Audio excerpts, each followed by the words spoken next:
유망 시니어 비즈니스 트렌드 리뷰 4부로 은퇴 후 소통력 비즈니스 모델을 시니어 비즈니스 성공 전략을 통해서 살펴보겠습니다. 안녕하세요. 저는 시니어 라이프 비즈니스를 연구하는 최학입니다. 이 책에서는 실버타운 모든 세대가 교류할 수 있는 위치를 고려하라. 고령자를 고립시켜서는 안 된다. 고령자일수록 세상과 동떨어지는 것을 원하지 않는다라고 이야기하고 있습니다. 이것이 지금 우리나라의 실버타운을 기획하는 분들은 이제 상식이 된 상황입니다. 처음에는 아주 전원 생활을 하거나 자연 환경이 좋거나 이런 곳을 생각했지만 실제로 삶은 분리되기는 어렵기 때문에 또 액티브 시니어가 늘어나면서 최소한 지하철 정도가 있는 그래서 쉽게 왔다 갔다 하는 이왕이면 더 좋다면 수도권 안에 있는 그런 곳들의 위치를 선점하고 더 나아가서는 모든 제반 시설이 있는 이런 식으로 진화하는 것을 알 수 있습니다. 특히 우리나라에서 가장 유명한 삼성에서 만든 실버타운의 경우에 보면 초기에 그곳이 각광을 받았던 이유는 그곳에 수영장을 동네 지역 주민에게 오픈을 했고 그곳에 오는 어린 아이들을 보는 그 시니어들의 모습이 굉장히 행복했었다라는 것은 한 1, 20년 전에 굉장히 중요한 인사이트를 주는 상황이었다라고 볼 수 있습니다.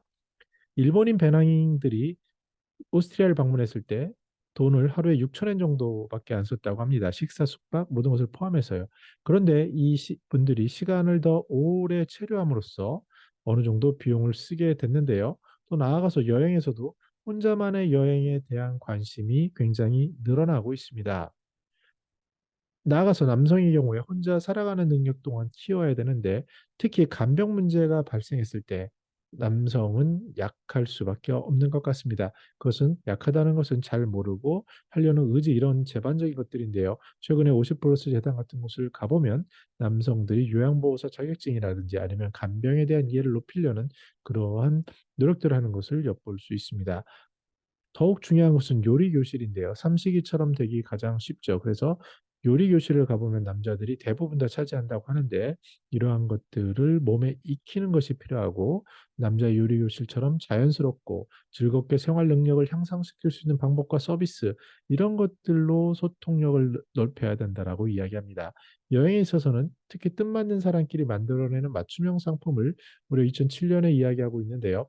제2의 신혼여행은 황혼 여행이라든지 모녀가 함께 떠나는 여행, 인테리민 현지 적응을 위한 롱스테이 여행, 해외 원정 등반 및 트레킹 등 인터넷 카페 동호회 모임 또는 맞춤형 여행 상품 등 여러 가지를 이야기하고 있습니다. 더 나아가서 나이가 들면은 유산 정리를 지원하는 서비스에 대한 관심이 높아집니다. 유언 신탁이라든지 또는 고령으로 인해 판단 능력이 부족할 경우에 대비한 성년 후견 제도가 있습니다. 저도 웰다잉 문화운동의 유튜브 PD로서 여러 가지 활동을 하다 보면 이쪽에 굉장한 전문가분들도 계시고 여러 가지 지혜를 쌓고 있지만 아직까지는 초고령화 사회에 대한 준비가 부족하기 때문에 법과 제도가 만들어져야 하는 상황이고 또 아직 법과 제도가 미비하다 보니까 각자 변호사 선생님들은 변호사 선생님들이 갖는 문제점, 의사 선생님들은 의사 선생님들이 가지는 문제점, 또 금융기관은 금융기관이 갖는 한계점으로 인해서 조각조각 서비스가 제공되고 있습니다. 그러나 지금처럼 늘어나는 그 고령화 추세를 보고 특히 무엇보다도 자산을 갖춘 시니어들이 늘어남에 따라서 이분들이 남길 유산에 대한 이것에 대한 시스템적인 또는 비즈니스적인 접근은 굉장히 폭발할 것으로 봅니다. 개인적으로 누차가 강조하듯이 저는 신탁 비즈니스를 시니어 비즈니스의 블루오션이라고 보는데요. 현재는 안 돼 있는 것 같지만 점차 체계를 갖추면서 일본처럼 신탁을 전문으로 하는 자격증도 필요할 것이고 또한 시니어들 중에 이것을 어떻게 남긴 유산을 공적 제도에서 담보할지에 대한 고민들도 더욱더 가속화될 것으로 보여집니다. 개인의 차원에서 유산을 정리하는 삶을 정리하는 것 또한 자신의 소통을 사전과 사후까지 이어지는 그러한 중요한 것이라고 볼 수 있습니다. 정리해 보겠습니다. 살아가면서 소통이 쉬운 동선, 그게 물리적이든 아니면 디지털이든 이런 동선은 가장 중요하다는 것을 알 수 있고요. 혼자 살아가는 사람이 늘어나지만 그분들이 다른 사람과 연결할 수 있는 소통 모델에 주목해야 합니다. 특히 최근에 반려로봇이라든지 그것의 고립 사회라든지 이런 책 같은 것을 보면요.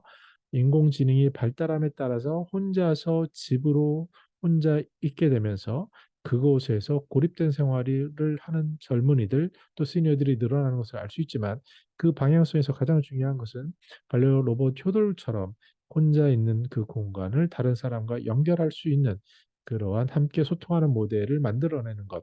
그것이 바로 실버 비즈니스의 핵심이 되지 않을까 생각을 합니다.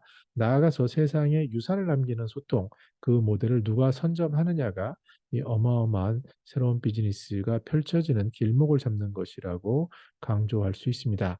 네, 이렇게 시니어 비즈니스 성공 전략에 대해서 새로운 기회와 관점, 또 은퇴 후 10만 황금 시간 활용 모델, 있을 곳 비즈니스, 은퇴 후 소통용 모델에 대해서 다뤄봤습니다. 지금 우리에게 다시 읽어보기에 좋은 타이밍이고 여기에서 일본에서 경험했던 것을 바탕으로 새로운 트렌드를 준비할 수 있는 그런 해안이 담긴 책이지 않았나 생각을 해봅니다. 참고적으로 여기에 번역하신 조윤미 선생님은 현재 왕성 활동을 하고 계신데요.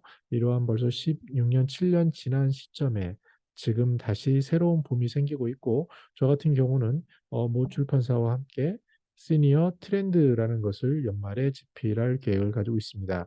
우리나라의 전문가, 시니어 전문가들을 인터뷰하고 그 인터뷰를 바탕으로 키워드를 뽑아내서 내년도 2024년을 전망하는 그런 작업을 꾸준히 해갈 계획이 있는데요.